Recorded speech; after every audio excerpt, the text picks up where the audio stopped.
My name is Marion Ellery, and on the night my daughter turned 34, I learned exactly where I stood in her life. It wasn't during the celebration, when friends toasted to the most generous mother in the world, or when the shiny new car I'd bought her was rolled into the driveway like a prize on a game show. No.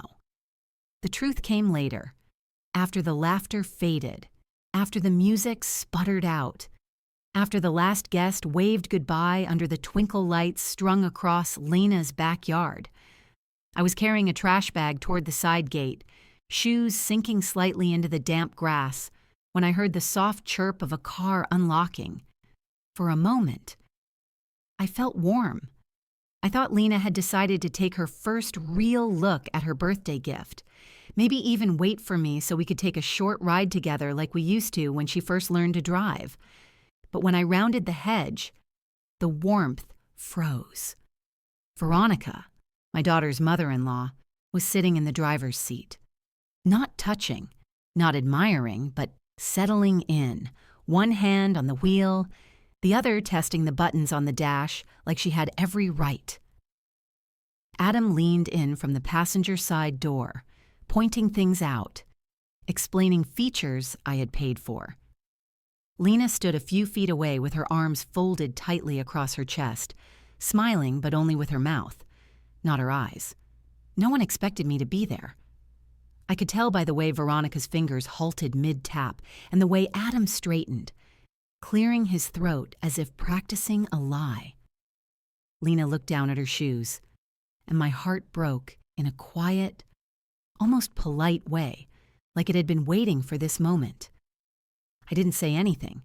I didn't ask what they were doing. I simply stood there and realized that this wasn't about a car. It was about ownership, territory. The quiet understanding that they had already made plans for things that weren't theirs to claim. And what I didn't know then, what I would discover soon enough, was that the car was only the smallest part of what they meant to take from me. I used to think I understood loss. I learned it early, long before Lena ever married Adam, long before Veronica's sharp eyes ever sized me up across a dinner table. I was 36 when my husband died, and grief hit like a sudden blackout. One moment you're living a normal day. The next you're sitting on the edge of a hospital chair, signing papers you can't remember reading, while a doctor speaks in a voice too gentle to bear. Lena was 8, all freckles and tangled hair. When I told her, she pressed her face into my stomach and whispered, "So it's just us now?" She said it like a promise, and I held her so tight I worried I'd break both of us. Those first years as a single mother were an endless loop of early mornings and late nights. I cleaned motel rooms during the day, served at a diner during the evenings, and filled the hours between wiping counters and reheating leftovers with homework sessions at our small kitchen table. Lena used to draw pictures of me in her notebooks, me with tired eyes but a superhero cape. I kept every one of them in a tin box above the fridge. We lived small but honest. I bought clothes at thrift stores, fixed my own shoes, and learned how to stretch a paycheck like taffy. I never told Lena when I skipped meals so she could have seconds. She was a bright kid, smart enough to know when I was struggling, kind enough to pretend she didn't. When she turned 17, she won a scholarship to a community college in Orlando. I remember dropping her off at her dorm, waving goodbye as she disappeared into a building full of strangers and fluorescent lights. Driving home alone was harder than any funeral, but I told myself this was what every sacrifice had been for, to give her choices I never had. She studied graphic design, started freelancing, and eventually found work at a small agency. She'd call me late at night, excited about projects, nervous about bosses, proud of herself in a fragile way. I lived for those calls.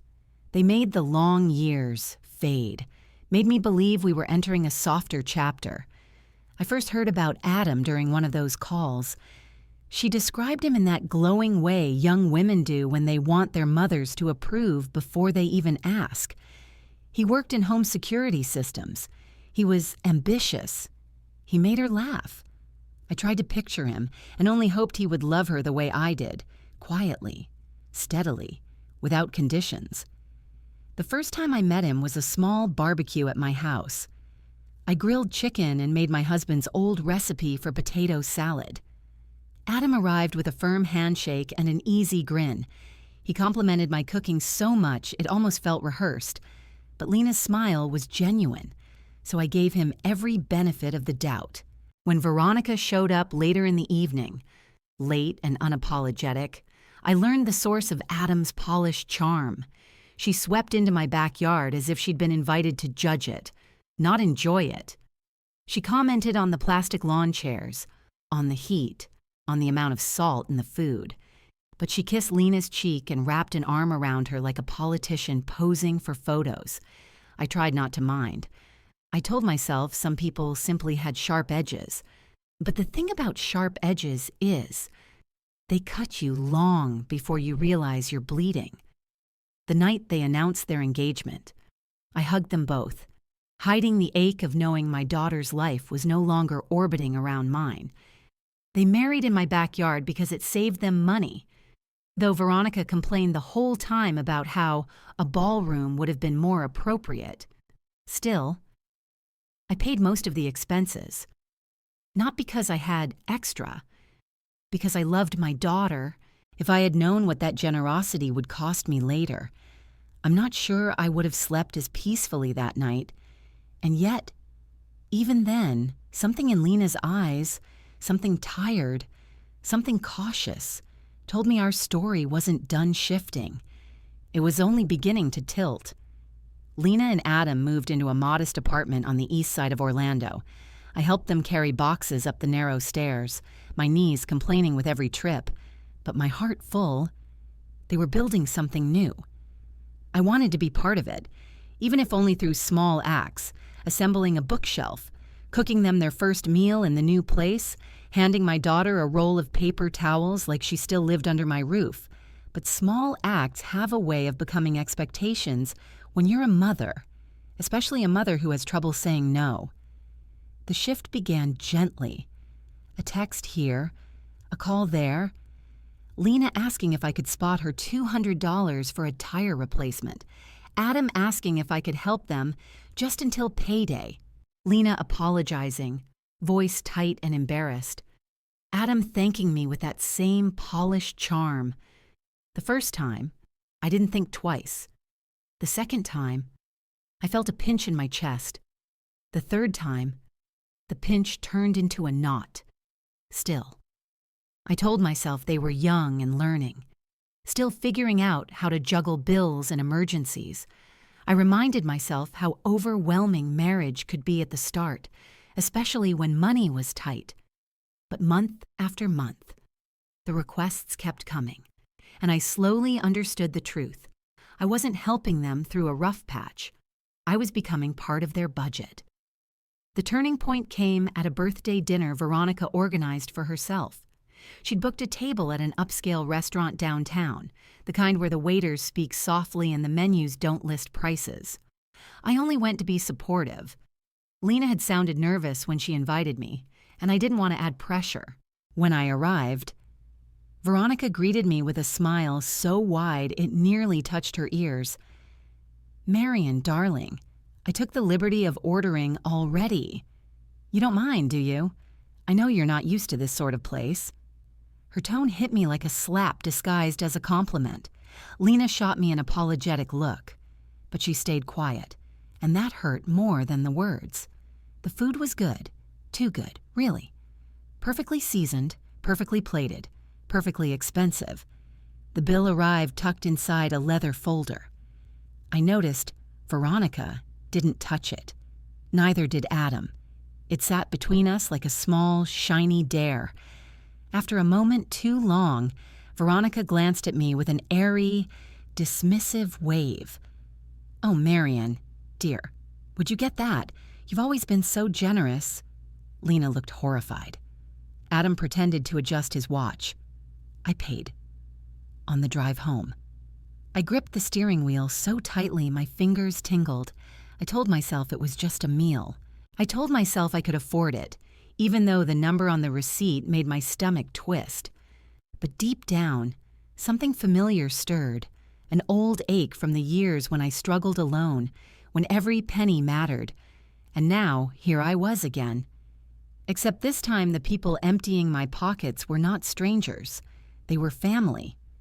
Or so I thought. After that night, the requests changed shape. They became larger, wrapped in emotional excuses. Adam needed a loan to catch up on his credit card. Lena begged me to help him just this once. Adam called crying one evening, actual tears, claiming he might lose his job if he didn't clear a certain debt. I didn't believe him at first. And yet, I transferred the money. Love makes fools of us in quiet, subtle ways. More and more. I noticed how Veronica inserted herself into their finances. She'd make pointed comments about my house, about how smart it would be for me to put Lena's name on the deed, so she'll have security later. She didn't say it once. She said it in multiple variations, at gatherings and dinners and even over text, fishing, always fishing.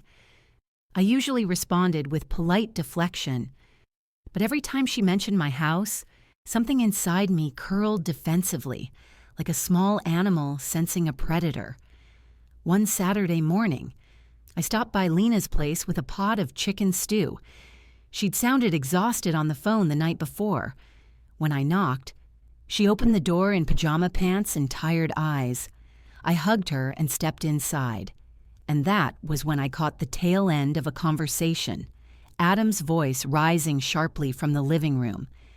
He said something about pressure from collections and needing to figure out the house situation soon. Lena shushed him when she saw me, but it was too late. The words had already landed. I asked if everything was all right. Lena forced a smile and said they were handling it. She changed the subject so abruptly it was almost clumsy. That night, I lay awake in bed replaying every odd moment, every strange expression, every mention of my home.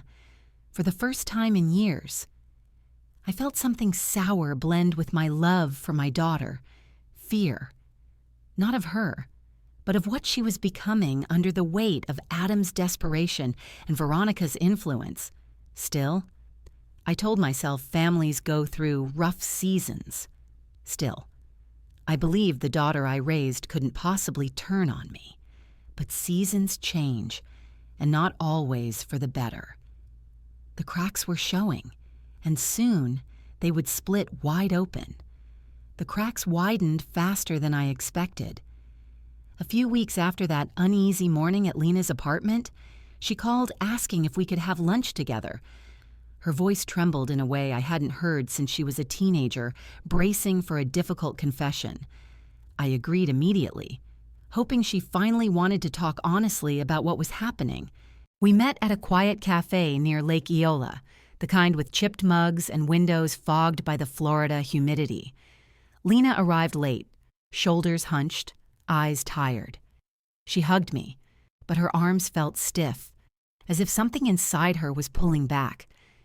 We ordered sandwiches neither of us touched.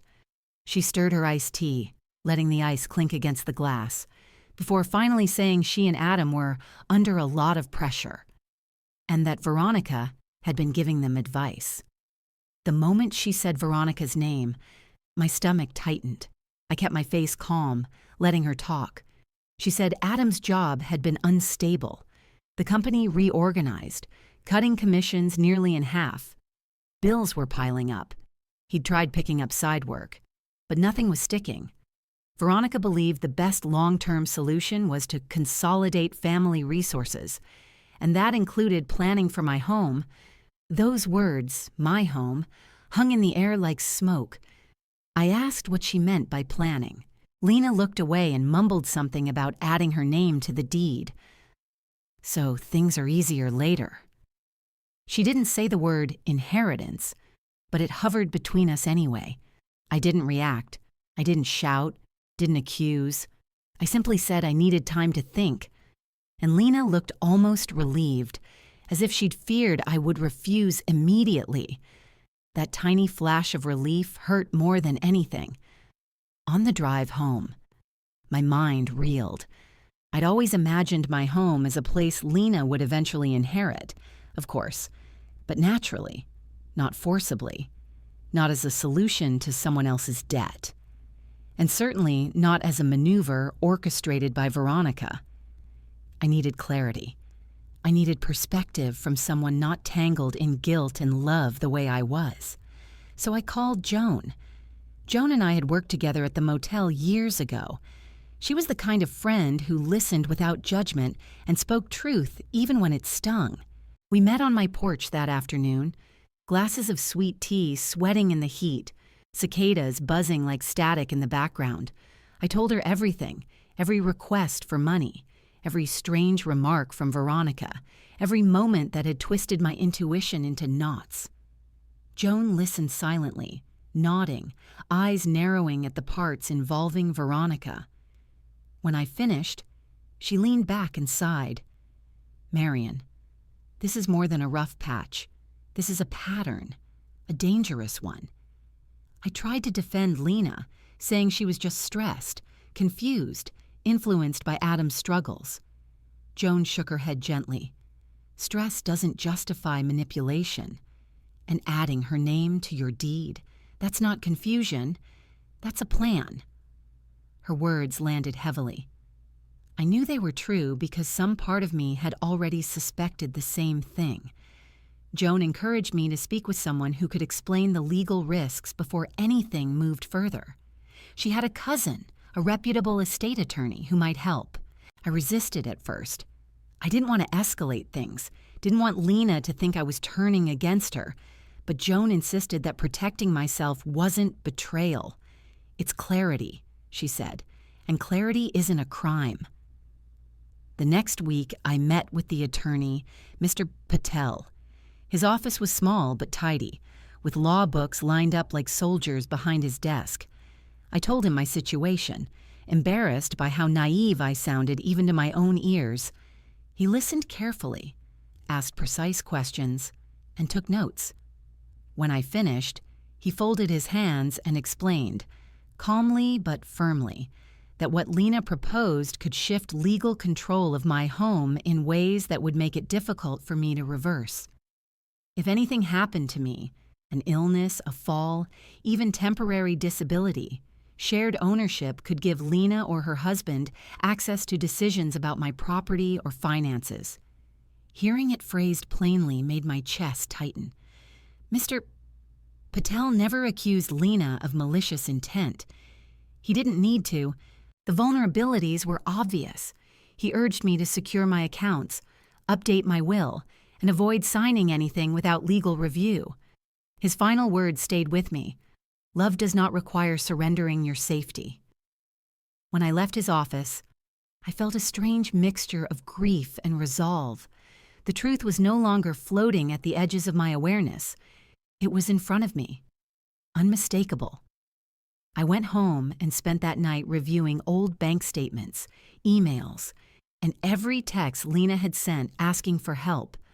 Patterns emerged like stains under a bright light. It wasn't just need, it was dependence, and it wasn't accidental. It had been building for years. The next morning, I drove to Lena's apartment intending to talk calmly and clearly. I wanted to set boundaries, not accuse, but when I got there, she wasn't home. Adam answered the door instead, frazzled, defensive, as if he expected trouble. Before I could speak, his phone buzzed on the counter behind him. The screen lit up with Veronica's name and a preview of her message. "How's our plan going? Did she agree yet?" The world stilled. Adam realized too late that I'd seen it. He scrambled to cover the phone, words tripping out of his mouth, excuses half-formed. But I had seen enough. The suspicion I'd carried for weeks had just crystallized into certainty. This wasn't a misunderstanding. It was an operation. And I was the target. And for the first time in many years, something inside me hardened. Not with anger, but with survival.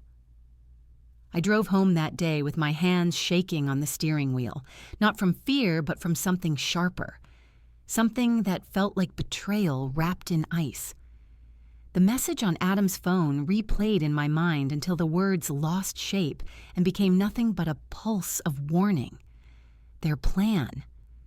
Not Lena's idea. Not a desperate conversation. They had a plan, and I was the piece they meant to move. That night, I sat at my kitchen table with every light off except the small lamp by the window. I thought of Lena at 8 years old, saving half her cookie so I could have a bite. I thought of her at 13, begging me not to work the late shift on her birthday. I thought of her at 17, hugging me so hard on her college move-in day that I cried the whole drive home. Those memories were real. Those versions of her were real. But the woman plotting behind my back was someone else, someone I had to protect myself from.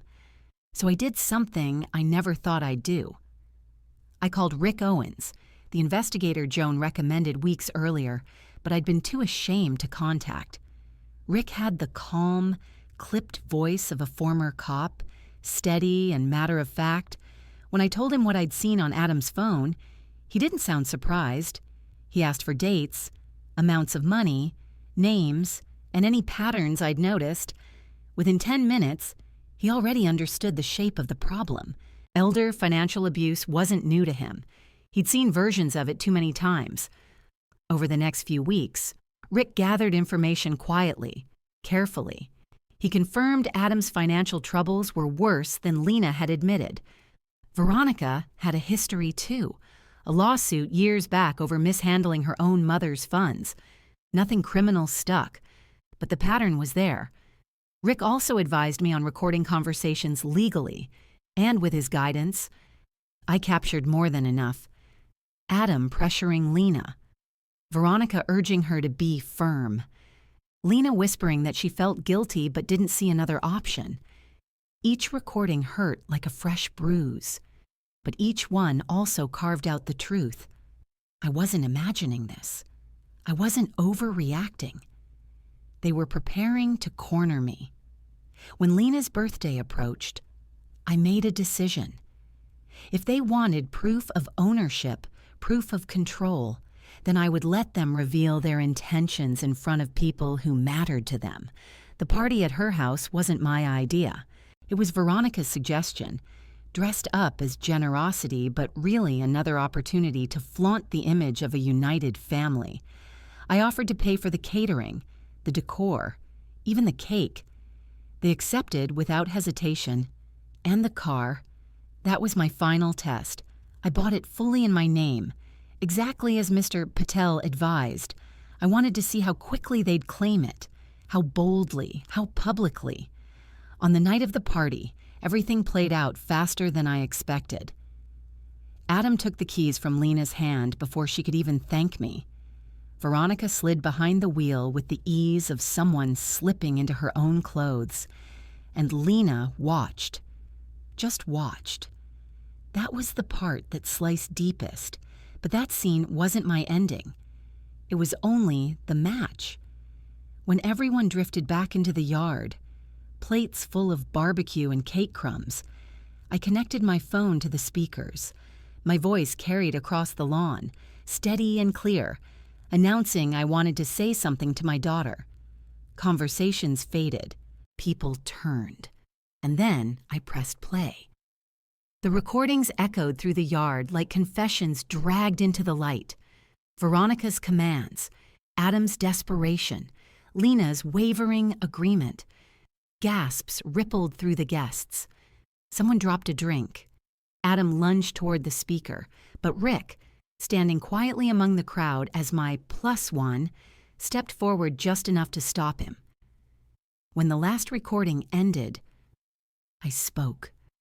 I said I loved my daughter more than anything, but love did not mean surrender. I told them the house was protected, the accounts secured, the deed untouched. I told them the car was being reclaimed, and right on cue, the tow truck pulled into the driveway, its amber lights cutting through the dark. Lena cried. Adam cursed. Veronica sputtered excuses. but none of it mattered now. I walked away from that yard without raising my voice, without a dramatic exit, without the weight that had been on my back for years. I didn't look over my shoulder. I didn't need to, because I finally understood something that should have been obvious long ago. A mother can carry her child through storms, but she cannot drown herself in their choices. And I was done drowning.